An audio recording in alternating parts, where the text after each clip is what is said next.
ஒரு அடித்தளத்துல சாதாரணமா பார்த்தீங்கன்னாக்க, ஏதோ ஒரு தெரு ஓரங்களில் இருக்கக்கூடிய ஒரு சாதாரண எதைப் பற்றியும் கவலைப்படாது இருக்கக்கூடிய ஒரு மனிதரைப் போலத்தான் அவருடைய தோற்றம்.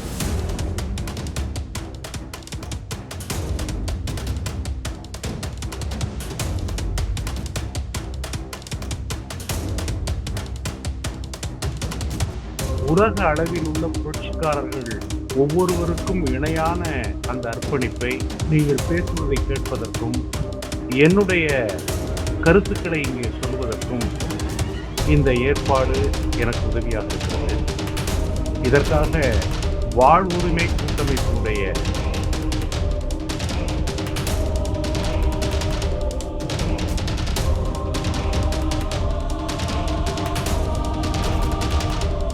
அந்த சந்திப்பிலிருந்து ஒரு புரட்சிக்காரனுடைய ஒரு பார்வையை என்னால் புரிந்து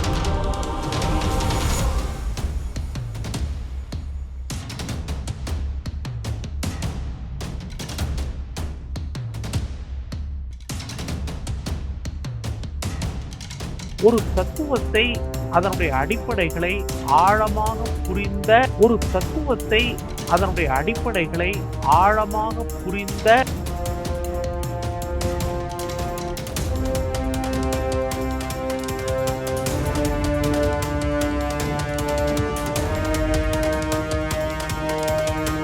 மிகப்பெரிய ஒரு தமிழகத்தினுடைய தலைவர்கள் அல்லது உலக சிந்தனையாளர்கள் இவர்கள் யாராலும் பார்க்க முடியாத ஒரு பார்வையை, கூரிய பார்வையை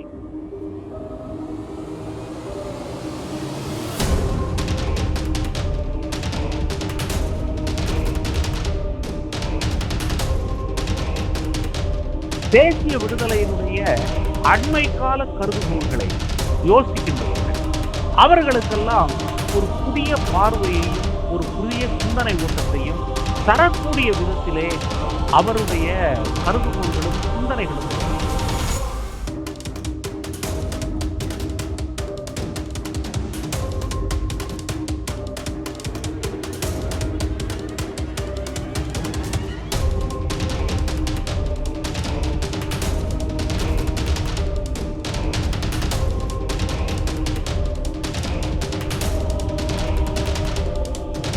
அடுத்ததாக தமிழ்நாட்டில் இருந்து கடந்த 50 ஆண்டுகளாக பொது உடைமை சித்தாந்தத்தில் தன்னுடைய சிந்தனைகளையும் தன்னுடைய அளப்பரிய செயற்பாடுகளையும் செய்து கொண்டிருப்பவரும் எழுத்தாளரும் இதழியலாளரும் தொடர்ந்து தன் கருத்துக்களை முன்வைத்து தமிழ்நாட்டில் போதை பழக்கங்கள் மது பழக்கங்கள் இல்லாத ஒரு மாநிலமாக உருவாக்கணும்னு நினைச்சு கொண்டு அதனூடாக சில வேலைகளும் இளைஞர்களை ஒன்றிணைத்து மக்களை ஒன்றிணைத்து போராட்டங்களை எடுத்து அடுத்த தலைமுறையை ஒரு செழிப்பான தலைமுறையாக மாற்றணும்னு தொடர்ச்சியா வேலை செய்யக்கூடியவரும் தமிழகத்திற்கான கம்யூனிஸ்ட் கட்சியில் இந்திய கம்யூனிஸ்ட் கட்சியில் முதல் குரலாக அவர்களுடைய கொள்கைகள் மாற்றி அமைக்கிறதுக்கான வழித்திட்டங்களை உருவாக்கிய சி மகேந்திரன் ஐயா அவர்களை நான் பேசுறதுக்கு அழைக்கிறோம்.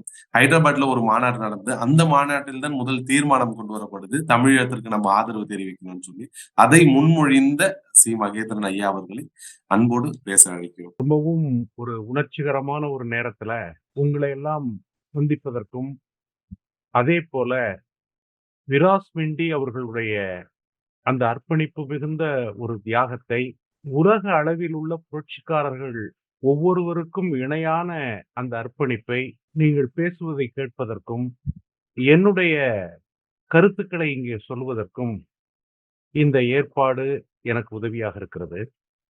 இதற்காக வாழ்வுரிமை கூட்டமைப்பினுடைய செயல் தலைவர்கள் அதனுடைய பொறுப்பாளர்களுக்கு என்னுடைய நன்றியை நான் தெரிவித்துக் கொள்கின்றேன். விராஸ் மெண்டி அவர்களை 2012ஆம் ஆண்டில் நான் ஜெர்மனியில் சந்தித்தேன். அந்த சந்திப்பை ஒரு மிக முக்கியமான ஒரு சந்திப்பாக நான் கருதுகின்றேன். நார்வேயில் முள்ளிவாய்க்கால் படுகொலைக்கு பின்னர் அந்த மக்களுக்கான ஒரு அஞ்சலியை ஒரு இயக்கமாக நடத்துவதற்காக நான் அழைக்கப்பட்டு அங்கிருந்து ஜெர்மனியில் நடைபெற்ற ஒரு கூட்டத்தில் கலந்து கொள்வதற்காக வந்திருந்தேன். ஜெர்மனியில் நடைபெற்ற கூட்டம் என்பது கிட்டத்தட்ட ஒரு கலந்துரையாடலாக அது அமைந்திருந்தது. ஐரோப்பிய நாடுகளில் பல பகுதிகளில் இருந்து போருக்கு பிந்திய சூழலில், முள்ளிவாய்க்கால் படுகொலைக்கு பிந்திய சூழலில் தமிழ் மக்கள், ஈழத்தமிழ் மக்கள், தமிழகத்தை சார்ந்த தமிழ் மக்கள், உலகம் முழுவதும் இருக்கக்கூடிய தமிழ் மக்கள் என்ன செய்ய வேண்டும் என்பதற்கான ஒரு கூட்டமாக அது அமைந்திருந்தது. அந்த கூட்டம் பல உணர்வுகளை, சிந்தனைகளை எனக்குள் உருவாக்கியது. அந்த நேரத்தில் தான் விராஜ் மென்டிஸ் அவர்களை நான் சந்தித்தேன். ஜெர்மனியிலே நான் ஜெர்மனுக்கு அப்பொழுதுதான் முதல் முறையாக வந்திருந்தேன். நம்முடைய ஈழத்தமிழர் ஒருவருடைய வீட்டிலே மிக எளிமையான முறையில் ஒரு நாள் முழுவதும் அவரோடு என்னால் செலவழிக்க முடிந்தது. பல்வேறு கருத்துக்களை பகிர்ந்து கொள்ள முடிந்தது. ஒரு சிறிய அறை, குளிர் மிகுந்த ஒரு நேரத்திலே, அதற்கு முன்பு நான் அவரை பார்த்ததில்லை. அவருடைய செயல்பாடுகள் என்ன என்பதை நான் அறிந்திருக்கவில்லை. அந்த நேரத்திலே அவரோடு பேசிய அந்த உரையாடல் என்பது என்னுடைய வாழ்நாளில் பல்வேறு விஷயங்களை நான் புரிந்து கொள்வதற்கு அது பெரிதும் உதவியாக இருந்தது. இங்கே பேசியவர்கள் அனந்தியாக இருந்தாலும் சரி, அதே போல பிறகு பேச இருக்கின்ற நம்முடைய ஜெயாவாக இருந்தாலும் சரி, வேல் முருகன், எல்லோரும் அவரை பற்றி குறிப்பிட்டார்கள், குறிப்பிட போகிறார்கள். ஆனால் என்னை பொறுத்தவரையில் அந்த சந்திப்பிலிருந்து ஒரு புரட்சிக்காரனுடைய ஒரு பார்வையை என்னால் புரிந்து கொள்ள முடியும். நான் ஒரு பொதுவுடைமை இயக்கத்திலே வளர்க்கப்பட்டதனால் மார்க்சியம் என்ற ஒரு புரிதல், உலகத்தை பற்றிய ஒரு பார்வை, அந்த பார்வை பல நேரங்களில் பலருக்கு அப்படியே தேங்கி விடுகிறது. கம்யூனிசம் என்பதும் கம்யூனிஸ்ட் செயல்பாடுகள் என்பதும் கிட்டத்தட்ட நீங்கள் பார்த்தீர்கள் என்றால் ஒரு தேங்கிய நிலையில், ஒரு தேக்கம் அடைந்த ஒன்றாக பல்வேறு காலங்களில் அது நின்று விடுகிறது. அதுதான் உலகத்தில் ஏற்பட்டிருக்கக்கூடிய மிக மோசமான ஒரு பொதுவுடைமை இயக்கங்கள் அல்லது மார்க்சிய லெனினிய கொள்கைகளில் ஏற்பட்ட ஒரு மிகப்பெரிய ஒரு தேக்கமாக நான் பார்க்கின்றேன். புதிய மாற்றங்களை அவர்களால் உற்று பார்க்க முடியவில்லை. ஆனால் விராஸ் மெண்டியை பொறுத்தவரையில் புதிய மாற்றங்களை நோக்கி அவருடைய சிந்தனைகள் மிக மிக முக்கியமான ஒன்றாக நான் பார்க்கின்றேன். அதற்கு அவருடைய அணுகுமுறைகள், அந்த அணுகுமுறைகளில் மிக முக்கியமானது ஒண்ணு என்னன்னு கேட்டீங்கன்னாக்க, ஒரு தத்துவ அடிப்படையில் மிக ஆழமாக ஒரு விஷயத்தை பார்க்கவும் அவருக்கு தெரிந்திருக்கிறது.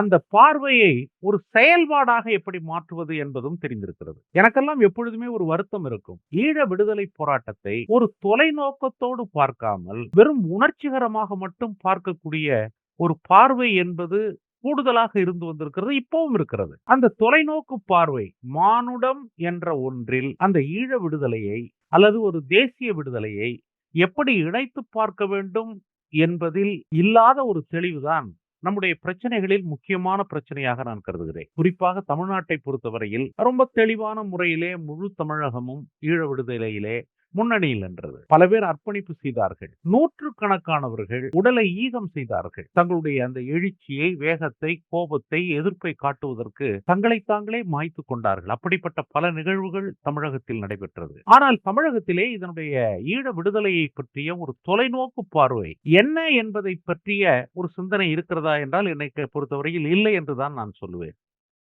குறிப்பாக சிங்களர்களில் அதனுடைய சிங்கள புரட்சிகர உள் மாற்றங்களை பற்றி யாருமே யோசிப்பதில்லை. இப்பொழுது கூட விராஜ் மென்டேஸ் ஒரு சிங்களர் என்றால் சிங்களர் தமிழர் என்று பிரித்து பார்க்கிறார்களே ஒழிய, ஒரு தத்துவத்தை அதனுடைய அடிப்படைகளை ஆழமாக புரிந்த சிங்களவர் அல்லது சிங்கள மொழியில் பிறந்தாலும் கூட மனிதன் உரிமை இழக்கிற போது அந்த உரிமைக்காக போராடக்கூடிய புரட்சிக்காரர்கள், அவர்களுக்கு மொழி கிடையாது, அவர்களுக்கு ஜாதி கிடையாது, அவர்களுக்கு நிலம் கிடையாது, அவர்களுக்கு மனித விடுதலை தான் முக்கியமானது. அந்த மனித விடுதலையை பற்றி ஒரு தத்துவ அடிப்படையில் புரிந்து கொண்ட காரணத்தால் தான் அவர புரிஞ்சுக்கிறதே இப்ப ரொம்ப சிரமப்படுறாங்க. ஒரு சிங்களர் இப்படி இருக்க முடியுமா?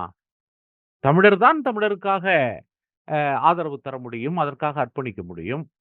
ஒரு சிங்களர் தமிழர்கள் என்று பிரிந்திருக்கக்கூடிய ஒரு தேசத்திலே ஒரு சிங்களர் இப்படி ஆதரவு தர முடியுமா என்ற கேள்வி, அல்லது அதை தாண்டிய ஒரு பார்வை இல்லாத ஒரு குறைபாடு என்பது நம்மிடம் இருக்கிறது.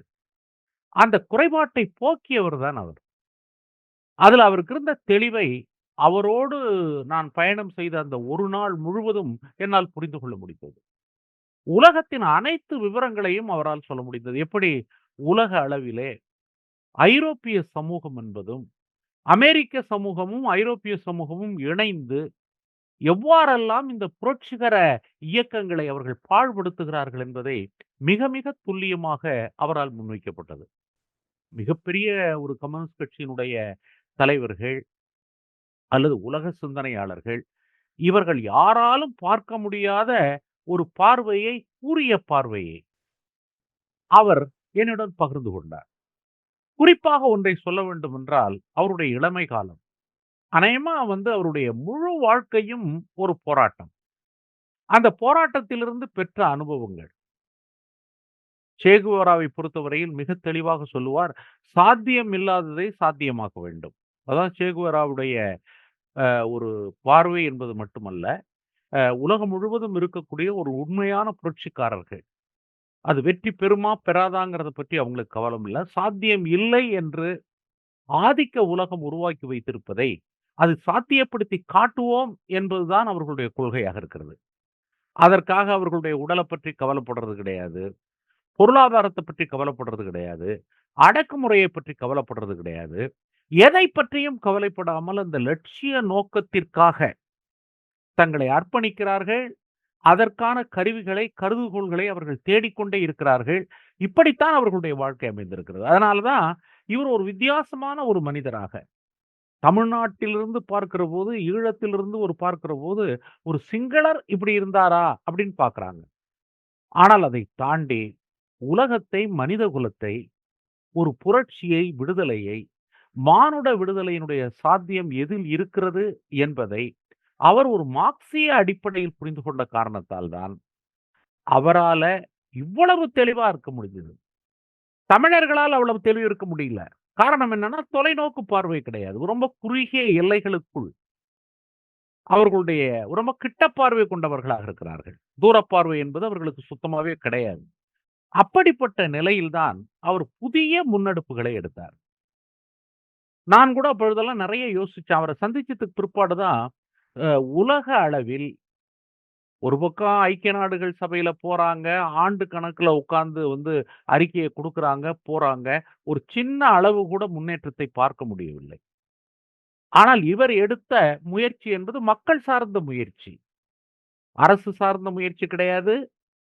அதேபோல ஐக்கிய நாடுகள் சபை என்பது இன்னைக்கு இருக்கக்கூடிய ஆதிக்க சக்திகளுடைய கைப்பிடியில இருக்குது. அது சார்ந்த சிந்தனை கிடையாது. இது மக்கள் சார்ந்த சிந்தனை. இந்த 3 தீர்ப்பாயங்கள், அதனுடைய அடிப்படைகளை நீங்கள் பார்த்தீர்கள் என்றால், அந்த 3 தீர்ப்பாயங்களும் உலக அளவில் அது கொண்டு போன செய்திகளைப் போல, அது ஐரோப்பிய நாடுகளில் உள்ள அறிவு அறிவு அறிவு சார்ந்த மக்களிடம், வெகு மக்களிடம் கொண்டு போன கருத்தை போல, ஐக்கிய நாடுகள் சபையில் நடந்த விவாதம் இல்ல. அது கிட்டத்தட்ட ஒரு செஸ் போட்டி. ஒரு செஸ் காய்களை நகர்த்துவதைப் போன்ற ஒன்றாகத்தான் அது என்ன பொறுத்தவரைக்கும் இருக்குது. அப்ப பீப்பிள் பாயிண்ட் ஆஃப் வியூல இருந்து இத எப்படி எடுத்துட்டு போறது? என்பதுதான் அவருடைய சிறப்பாக நான் பார்க்கின்றேன். அந்த ஒரு நாள் இருக்கிறபோது, ஒரு நாள் அவரோடு இருந்தபோது, ஏற்பட்ட மன உணர்வுகள், உடல்நிலை பெரிய அளவுல அப்பவும் பாதிக்கப்பட்டிருந்தது. அவரைப் பற்றிய ஒரு கவனம் தான் எனக்கு இருந்துகிட்டே இருந்தது. நடக்கிறதுல கொஞ்சம் சிரமம், மூச்சு விடுறதுல கொஞ்சம் சிரமம். ஆனால் அந்த தத்துவார்த்த விஷயங்களை பேசத் தொடங்கினால், மானுடத்தினுடைய விடுதலை குறித்து அவரை பேசத் தொடங்கினால், அப்படியே அவர்ட்ட அந்த கருத்துக்கள் ஊற்றெடுத்து வரக்கூடிய விஷயங்கள் என்பது ரொம்ப என்ன ரொம்ப ஆச்சரியப்படுத்துனது. அவருடைய உடைய பற்றி ரொம்ப கவலைப்படாதவரு. ஒரு ஒரு அடித்தளத்தில சாதாரணமா பார்த்தீங்கன்னாக்க, ஏதோ ஒரு தெரு ஓரங்களில் இருக்கக்கூடிய ஒரு சாதாரண எதைப் பற்றியும் கவலைப்படாது இருக்கக்கூடிய ஒரு மனிதரைப் போலத்தான் அவருடைய தோற்றம் இருக்கும். அந்த தோற்றம் இன்னமும் எனக்கு ரொம்ப ஆச்சரியமா இருக்கு. இப்ப உங்களுடைய காணொளியில அவருடைய இளமை காலத்த பார்க்கிறபோதும், நான் அன்று அவரை பார்த்ததற்கும் இடையில் இருக்கக்கூடிய விஷயங்கள் என்னை ரொம்ப அதிர வைத்தது. இன்னும் சொல்ல போனீங்கன்னா, நான் அவர விட வயசுல 3 வயசு மூத்தவன். அன்று கூட அவர் கேட்டார், "உங்க ஏஜ் என்ன? என் ஏஜ் என்ன?" நாங்க பேசிட்டு இருந்தபோது, அவர் சொன்னாரு, "இது மாரி நான் ரொம்ப இளமை காலத்தில் தனக்கு ஏற்பட்ட துயரங்கள், துயரங்கள் அல்ல, அந்த அடக்குமுறை. அந்த அடக்குமுறை மிக மிக மோசமானது. ஆ மான்செஸ்டர்ல இனவெறியை எதிர்த்து அவர் எல்லாரையும் நடத்து வைக்கிறபோது, அந்த சர்ச்சில அவர ஒரு பாதிரியார் வச்சு, அவர் நடத்தின அந்த போராட்டத்த அவர் விளக்குனபோது, என்னால நம்பவே முடியல. ஒரு இளம் வயதில் இப்படி ஒரு தைரியத்தோடு ஒரு விஷயத்தை ஒருவரால் நிற்க முடியுமா என்று. எனக்கும் அந்த அனுபவம் கொஞ்சம் இருக்கு. தமிழ்நாட்டுல பல போராட்டங்கள், தமிழ்நாட்டில் இருக்கக்கூடிய பல சிறைச்சாலைகளில் நானும் இருந்திருக்கிறேன். 15 நாள், 20 நாள், 30 நாள். ஆனால் அங்கு ஏற்பட்டதைப் போல ஒரு அடக்குமுறை கிடையாது இது. இது ஒரு சிம்பாலிக். அரசு எதிர்ப்பை காட்டுவதற்காக நாங்கள் இருந்தோம். அதெல்லாம் ரொம்ப ஒரு சாதாரணமான ஒரு போராட்டங்கள். ஆனால் அவர் சந்திச்சது, சர்ச்சில இருக்கிறாரு, அதிரடிப்படை வந்து இறங்குது, அவர பிடிக்கிறாங்க, சின்ன வயது. இதையெல்லாம் நீங்கள் பார்க்கிறபோது, கிட்டத்தட்ட என்ன பொறுத்தவரையும், உலக புரட்சியாளர்களின் வரிசையில் அவரை வைத்து பார்க்க தோன்றுகிறது. அவருடைய அந்த கமிட்மென்ட், ஒரு காரியத்திற்காக நான் எதையும் இழப்பேன் என்று நினைக்கக்கூடிய எண்ணம். இது வந்து நாம் வாழ்ந்த காலத்துல இப்படிப்பட்ட ஒரு மனிதரை பார்ப்பது என்பது ரொம்ப அபூர்வமாகத்தான் இருக்கிறது. அதுல சிங்களர் என்ன, தமிழர் என்ன, விடுதலை, சமுதாய விடுதலை, தேசிய இனங்களுடைய விடுதலை. அதனால தான் அவருடைய அந்த உணர்வுகள் அயர்லாந்து விடுதலை போராட்டத்துல அயர்லாந்து விடுதலை போராட்டம் தான் கிட்டத்தட்ட வந்து உலகம் முழுவதும் இருக்கக்கூடிய தேசிய இன விடுதலைகளுக்கான வழிகாட்டுதல் என்று சொல்லலாம். அந்த அளவுக்கு நிற்கக்கூடிய அந்த போராட்டங்களோட அவர் இணைஞ்சு அங்க இருக்கிறார். அத பார்த்து தான் பிரிட்டன் அவர பத்தி அவரு மேல ஒரு பயம் வந்திருக்கு.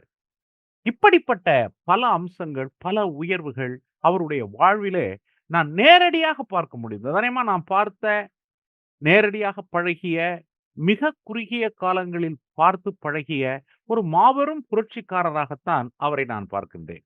அதனால தான் அன்பு தோழர் ஜெயா அவர்கள் ம் அ என்ன இதுல பேசும்போது, அவரோட நான் உரையாடும்போது, பல விவரங்களை அவர் என்னிடம் பகிர்ந்து கொண்டார். அவருடைய காணொளிய கூட நான் பார்த்தேன். அதுல வந்து அவருடைய மனைவி, அவங்க விரும்பி திருமணம் செய்து கொண்டது, அவருடைய வாழ்க்கை, அந்த வாழ்க்கையினுடைய எல்லா அம்சங்களும் அதில் இருக்கிறது. இதுல நான் இன்னொன்னையும் குறிப்பிட்டு சொல்ல விரும்புகிறேன். இப்பொழுது இலங்கையில் ஒரு ஆட்சி முறை ஏற்பட்டிருக்கு. அது தமிழ் மக்களுக்கு போதிய அளவு செய்யுதா, இல்லையா அப்படிங்கிறதெல்லாம் இன்னொரு விஷயம். ஆனால் இவர் அந்த மாற்றங்கள் ஜேவிபியினுடைய அரசியல் ஒரு தமிழ் மக்களின் மீது இணங்கிய ஒரு போராட்டமாக அதை மாற்ற வேண்டும் என்கின்ற இவருடைய கருதுகோள். அதுல ஜேவிபியினுடைய மீது இவருக்கான விமர்சனம். தமிழ் மக்களுடைய நியாயமான அவருடைய உணர்வு. இது எல்லாம் இன்றைய காலத்தில் நாம் யோசித்து பார்க்க வேண்டியவர்களாக இருக்கின்றோம். கால மாறுதல்ல தமிழ் மக்களுடைய சுய நிர்ணய உரிமையை விராஸ்மென்டிஸ் போன்றவர்கள், இன்னும் சொல்லப்போனோம்னா அவரை முதன்மையாக கூட நாம் கருத முடியும். அவருடைய கருதுகோள்கள், அந்த கருதுகோள்களை முன்வைத்த ஒரு பார்வை, ஒரு போராட்ட முறைகள் இவற்றை எதிர்காலத்தில் நாம் எடுக்கணும். நாம பேசணும் அத பத்தி. இது ஒரு அ மரணம் முடிந்து போனதல்ல. இவருடைய மரணம் ஒரு புதிய பிறப்பு. புதிதாக ஒன்றை அது பிறக்க வைக்கிறது. அவரு இறந்து போயிட்டாரு, எல்லாம் நடந்துருச்சு. அவருடைய உடல் போயிருச்சு. ஆனால் அவர் விதைத்த அந்த சிந்தனை கருத்துக்கள் என்பது புதிய பிறப்புக்கான ஒரு அடிப்படையை தருகிறது. இத ரொம்ப ஆழமான முறையில நான் பார்க்கணும்னு நெனைக்கிறேன். ஒரு புரட்சிக்காரர்களுடைய மரணம் என்பது அதோட முடிஞ்சு போறதில்ல. அவர்கள் வாழ்ந்த காலத்தில் அவர்கள் செய்த அந்த தியாகத்தை நினைவு கூறுவது மட்டுமல்ல. அவருடைய சிந்தனையை காலத்துக்கு ஏற்றவாறு எவ்வாறு செய்ய வேண்டும். இன்னைக்கும் அ இலங்கையில ஈழ மக்களுடைய, தமிழ் மக்களுடைய அந்த சுய நிர்ணய உரிமை என்ற ஒன்றுக்கான பார்வையை, சிந்தனையை தமிழ் தலைவர்களை விட, மற்ற தலைவர்களை விட ரொம்ப ஆழமான தொலைநோக்கு பார்வையோடு சிந்தித்து பல்வேறு கருதுகோள்களை உருவாக்கி வைத்திருப்பவர் விராஜ் மென்டிஸ். அது உலக அளவில் தேசிய விடுதலையை நேசிக்கின்றவர்கள், தேசிய விடுதலையினுடைய அண்மை கால கருதுகோள்களை யோசிக்கின்றவர்கள், அவர்களுக்கெல்லாம் ஒரு புதிய பார்வையையும், ஒரு புதிய சிந்தனை ஓட்டத்தையும் தரக்கூடிய விதத்திலே அவருடைய கருதுகோள்களும், சிந்தனைகளும் இருக்கிறது. இதுல மக்களை எப்படி ஒருங்கிணைக்கிறது? உலக மக்கள ஒருங்கிணைக்கிறது, ஒரு நாட்டுல இருக்கக்கூடிய மக்கள ஒருங்கிணைக்கிறது, குடிமக்களை எப்படி ஒரு அரசு பயங்கரவாதத்தை மாற்றி அமைப்பது என்று சொன்னால், அதுக்கு ஒரு பெரிய ஸ்ட்ராட்டஜி வேண்டும்.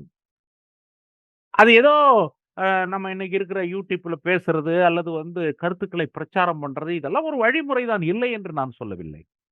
ஆனால் அதை தாண்டி மக்களை ஒருங்கிணைத்து அந்த மக்கள் நிலையிலிருந்து கருத்துக்களை கொண்டு வர வேண்டும் என்று சொன்னால், அதுக்கு விராஜ் மெண்டிஸ் அவர்களுடைய அந்த கருதுகோள்கள், அந்த பார்வை, அந்த அர்ப்பணிப்பு, ஒரு 0லிருந்து தொடங்கி உன்னை வெற்றி பெற முடியும், வைக்க முடியும் என்கின்ற அந்த செயல்பாட்டு தீவிரம், இதெல்லாம் ஒரு காரணமா இருக்கு. இத நான் உண்மையிலேயே ஒரு முழுமையான ஒரு பொதுவுடைமை என்னுடைய ஒரு முழு நேர வாழ்வை வாழ்ந்தவன் என்ற முறையில் அவரைப் பற்றிய அந்த பெருமிதங்கள், நெறைய பெருமிதங்கள் எனக்கு இருக்கு அவரைப் பற்றி. அவரைப் பற்றிய பெருமிதைகள். சின்ன வயதிலேருந்து தொடங்கி அடக்குமுறையை எதிர்த்து, அந்த அடக்குமுறை எதிர்ப்பதன் மூலம் மக்களை ஒன்று திரட்ட முடியும், ஒரு விழிப்புணர்வை உருவாக்க முடியும்ங்கிற ஒரு நம்பிக்கை இருக்கு பாருங்க. அந்த நம்பிக்கை தான் விராஜ். அந்த நம்பிக்கையினுடைய ஊற்றுக்கண் அவர். அப்படிப்பட்ட ஒரு புதிய நம்பிக்கை ஒளியை அவரிடமிருந்து நாம் பெற வேண்டும். நான் பல புரட்சிக்காரர்களைப் பற்றி வாசிக்கின்றபோது, அவர்களுடைய எண்ணங்கள், அவர்களுடைய சிந்தனைகள், அதெல்லாம் எதிர்காலம், தொலைநோக்கு, ஒரு உண்மையான மானுட விடுதலை. ஒரு உண்மையான மானுட விடுதலையைப் பற்றி யோசித்தவர் தான். அதனால தான் அவரால அமெரிக்காவினுடைய விஷயங்களையும் பார்க்க முடியுது. அம் அ இங்கிலாந்தினுடைய விஷயங்களையும் பார்க்க முடியுது. இங்கிலாந்துல எப்படி நிறவெறி ரொம்ப மோசமா இருக்குங்கிறத எதிர்த்து நிக்க முடியுது. அவரு ஒருத்தர் நிக்கிறாரு. இங்க இருந்து இலங்கையிலேருந்து போன ஒரு ஆள் நிக்கிறாருனாக்க, போர்க்குணம் உள்ள, போராடக்கூடிய, இடதுசாரி சிந்தனை கொண்ட, தொழிற்சங்கங்களை சார்ந்தவர்கள், பிரிட்டன்ல நூற்றுக்கணக்கானவர்களை அவருடைய இளம் வயதுல அவருடைய போராட்டம் திரட்டுதுனாக்க, அத நீங்க என்ன சும்மா சாதாரணமா பார்க்க முடியுமா? படுக்கையில இருக்கிறாரு. தந்தை பெரியார் மூத்திரப்பையோடு அவருடைய பயணம் இருந்தது என்பார்கள். இவர் சிலிண்டரோட சுவாசிக்க முடியல. சுவாசிப்பதற்கு ஒரு அ சிலிண்டர் கையில. அதோட அவருடைய பயணத்தை அவர் செலுத்துகிறார் என்று சொன்னால், அவர் எவ்வளவு பெரிய ஒரு அர்ப்பணிப்பு மிகுந்த புரட்சிக்காரர் என்பதை நாம் புரிந்து கொள்ள வேண்டும்.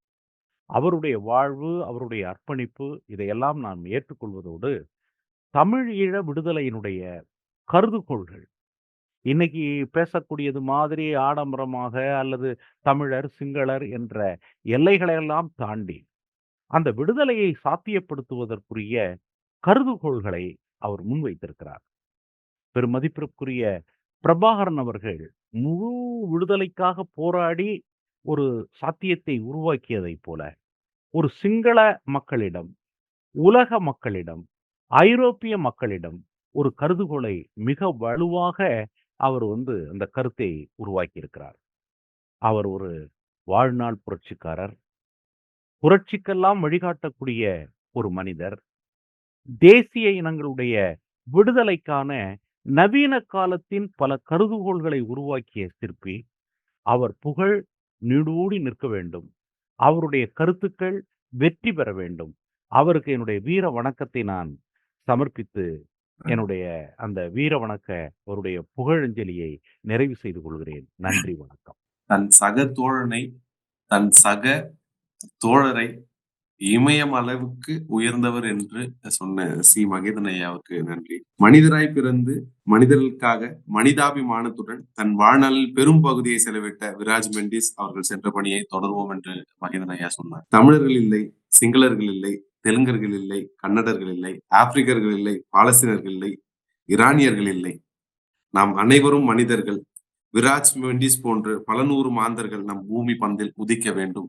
மானுடம் செழித்து வளர வேண்டும் என்ற கருத்தை சி. மகேந்திரன் ஐயா அவர்கள், சிங்களவர்கள் இல்லை, அவர் சிங்களரும் இல்லை, மானுடத்தோடு, மானுட அறத்தோடு தொடர்ந்து இந்த மனிதர்களுக்காக வேலை செய்திருக்கிறாரு. அவருடைய நினைவை ஜெர்மனியில் நீங்க சந்தித்ததோட நினைவுகளை நீங்க பகிர்ந்ததற்கும், ஐயா சேகுவாரா சொன்னதை போல மெண்டிஸ் அவர்கள் செயல்பாட்டில் உறுதியாக நின்றதையும், அவருடைய திண்மையான எண்ணங்களை உங்களிடம் வெளிப்படுத்துது. நீங்க அதெல்லாம் சொல்லும் பொழுது உண்மையாவே பெரும் மகிழ்ச்சியாக இருக்கிறது. உங்களுக்கான நேரத்திற்கு ரொம்ப நன்றி தெரிவிச்சுக்கிறேன். அடுத்ததாக